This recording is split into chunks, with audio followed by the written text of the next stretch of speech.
All right, so thanks so much for doing this.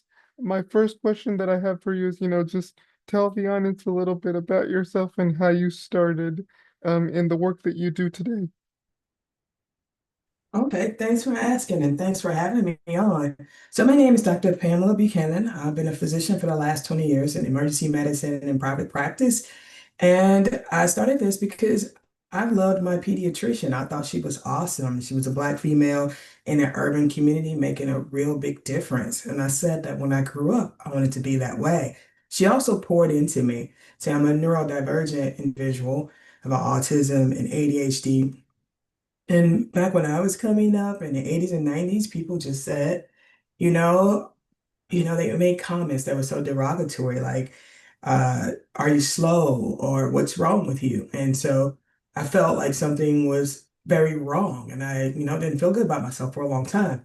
But a pediatrician poured into me. She would tell me things like, you're smart and you're more than capable of doing whatever you want to do. So that's how I got on the journey to becoming a doctor. I wanted to put more of that into the world and operate a practice like that. And what's sort of the work that you do today? Um, So I'm a physician. I work primarily in the emergency room, but I'm also a mental health advocate. So my mission is to help physicians stay in practice because we're burning out at an alarming rate. And the group that's burning out the fastest are Black female physicians. So I like to help teach, coach, do workshops that help hospitals return staff, help doctors stay in practice.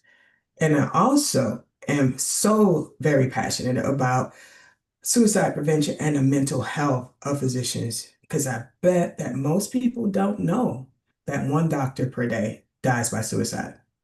mhm. That's an interesting statistic. I never heard that before. It's interesting. Um, moving on, I also saw one of your, I think it was on YouTube. You gave a talk or something. You also do a lot of talks, right? Right. I did a TED Talk, and basically the premise of it is that I was talking about my emotional flatline moment and talking about that it was okay to not be okay. In that talk, I talked about how when I was going through working in the ER during the pandemic, I'm an ER physician, and the pandemic, as you can imagine, was grueling for us. And during that period of time, I really became depressed. I never had that kind of depression before, but it was so, it was so like all encompassing. It was like I was in a wave of the saddest I've ever been.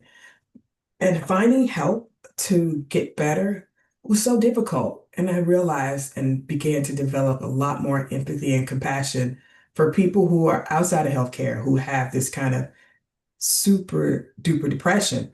I also talked about what it's like being neurodivergent, especially in my African American culture, where generally speaking, people can be negative if you're different, but it's even more so different in African American culture where a lot of us are taught to pray it away or it's not a thing or not accepting it. And so, just letting people know that how you are, who you are, the way you are, it's okay.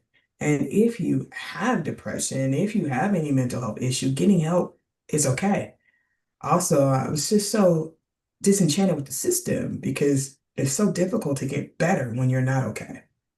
Mm-hmm.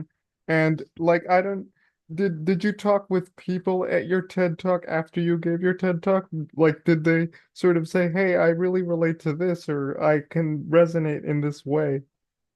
That's why I do what I do now because I gave that TED Talk as a one-off. I thought that that was it. I didn't plan to become a person who speaks at conferences on a regular basis, but that's what I do now. And I find that it is my zone of genius. I absolutely love it. So yes, of course, after the talk, I had a line and people asked if I speak, if I had a book, if I'm doing workshops, if I coach. And so as of now, I can say, yes, I do all of that. Mm-hmm. And back to my original question that I was pointing out earlier, you said that you help that you're a physician and that you help, sort of doctors with burnout and all that kind of stuff. How do you sort of help them with that? So, our hospital systems are not at all optimized or designed to help us maintain our mental health while doing the work that we need to do. The hospital wants us to be working cogs, to get the patient seen in a quick manner, just completely taking out all the human aspects of it. But at the end of the day, we're not robots, we're not machines, and we're seeing more and more that AI models that really try to mimic healthcare don't work. We need the humans. And so I help systems and hospital systems, like on a larger scale, I help them by using my framework, which is called the humanity framework, help them put people first. Because many people think that satisfying the patient and patient satisfaction is the way to have a healthy organization. I say taking care of your employees, your doctors, your nurses, and ancillary staff is the way to have a healthy and happy work group so that you'll have happy, healthy patients. And so that's what I do. And I also teach physicians on an individual level how putting themselves first, taking care of themselves first, which is the exact opposite of what we taught, uh, makes it so that you're a better clinician. Because a healthy you means that you can give more than you ever expected to your craft of medicine. Mm-hmm. And then how do like when people when doctoral student do doctoral students, come to you and then ask you for advice, like if they have, burnout or they have a lot of stress or Yes, students do. And I do love working with students because then we're more in prevention mode, like do this before you get burned out. And so generally, I work with medical students primarily and doctoral students, those working on their PhDs. I'm happy to work with them as well. hmm. And what have they told you when they come to you for to talk about their experiences with burnout in the medical system?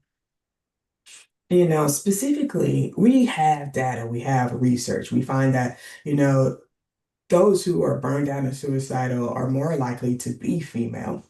And it's because, there still is misogyny and sexism within the corporate culture, within medicine.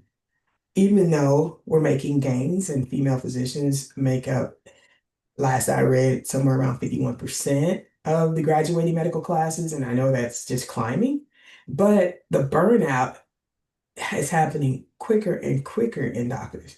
And they tell me that they just feel like they can't go on. They feel like they don't want to do this anymore. And some of them feel like they don't want to be on earth anymore. A job should never do that to you. But it's what happens in medicine over and over. It's unfortunate because in any thriving community, you have to have a healthcare system. And healthcare systems require people. We have to take care of people first. Hmm. And like back to my other questions, you said that that the hospital the healthcare system is not no, it's not as how should I put this? Not as functional as it should be, like doesn't address, the needs of certain hospital staff. So like how do you improve the healthcare system to make sure that it's all around works for everyone, not just patients, but also like doctors and other people? I personally live in an urban inner city, but I drive an hour and a half outside of town to work at a small ER. And I thought to myself, why is this the place that I can tolerate? And I just studied them. And really, at this small hospital in this small community, because they need and want to keep this hospital open for the community, they treat the employees so very well. Now, they don't pay as much as the big hospital, but what they do is they actually know you. Back in the 80s, there was this show called Cheers, and the theme song used to say, sometimes you want to go where everybody knows your name. See, at this particular hospital, the staff actually knows your name. Yesterday, I had an in-depth conversation with the actual CEO, just walking around the hospital like a regular person. And so putting people first, really thinking about, hey, what does this employee need? Like they know that my kid plays soccer, so they don't schedule me on the days that are most likely to be soccer games. They know that another staff member has a kid who's really good at baseball. And when he had to be at the World Series, the whole team, the whole staff rallied to make sure that she could make it. That matters. Putting people first in their lives. People used to think that in order to be a doctor, in order to be a nurse, you had to martyr. It's martyrdom. You had to sacrifice yourself and lay down on a cross. You know, everything was put secondary to being a doctor. I say that that's the quickest way to burn out, to hate your life, to become suicidal, to become extremely depressed. People need people. People need outside relationships. Your job should be part of what makes you up. It should never be everything. And when we make being a person the primary thing that you're doing, a happy, well-rounded person, then you're by de facto going to be very good at your job. Mm-hmm. And, what have you learned in doing this kind of work? Also, not only as a physician, but also, as a speaker, because you give all these talks. I learned that this is so important. I learned that this transcends medicine because I was thinking that I would only apply this approach to medical practice, but construction workers, truckers, teachers unions, schools and principals have the same problems, and they have a lot of depression as well. And learning how to put humans first in a human-centric way, using a humanity framework that I've made, is, and it does, make many organizations better. Mm-hmm. And finally, what advice would you give to incoming medical students that want to become a doctor or any other, related uh person in the medical field? Doesn't have to be like a doctor, it could be like a nurse, it could be someone in the medical field. Absolutely. So, healthcare is still an absolutely beautiful, worthwhile industry. There is no better feeling than improving someone's health and saving a life and doing good in the community.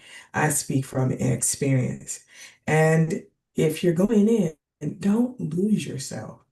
Be a person first. And residency is what it is, and there are strides to make changes in it. But be a person first, be well-rounded, never pour from an empty cup. Learn early in your career how to prioritize taking care of yourself because nobody is going to take care of you like you will. And advocate for having a healthy work environment and taking care of yourself. When you put yourself first, then everything else falls in line. And for hospital systems, really taking care of your staff, and let me tell you, it is not always money. It's about lifestyle, it's about autonomy, it's about trust. There are so many other variables besides money. And doing that keeps hospitals open. It keeps staffs engaged because it's very expensive to replace a doctor and very expensive to replace a nurse. So that's the advice I would have and I would give.